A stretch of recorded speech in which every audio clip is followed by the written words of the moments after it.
সকল শিক্ষা প্রতিষ্ঠান অনির্দিষ্টকালের জন্য বন্ধ। কবে খুলবে এবং কোন কোন শিক্ষা প্রতিষ্ঠান বন্ধ তা নিয়ে আজকে বিস্তারিত আলোচনা করব। এখানে ডেলি ক্যাম্পাস একটা নিউজ করেছে যে সব স্কুল, কলেজ, মাদ্রাসা ও পলিটেকনিক অনির্দিষ্টকালের জন্য বন্ধ।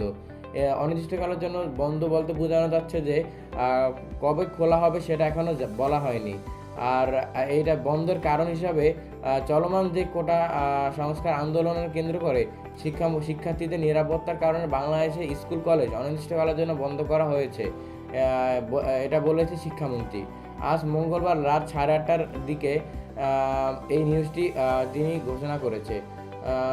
এছাড়াও যদি আমরা দেখি কোঠা আন্দোলনের বিষয়টি সারা দেশে এমনভাবে ছড়িয়ে পড়েছে, যেমন আজকে দেখো কোঠা আন্দোলনের কারণে সারা দেশে আমাদের 6 জন ভাই নিহত হয়েছে। এই বিষয়টি অনেক দূরে গড়িয়ে গিয়েছে, তাই শিক্ষার্থীদের কথা চিন্তা করে, নিরাপত্তার কথা চিন্তা করে শিক্ষামন্ত্রী এই কাজটি করেছে।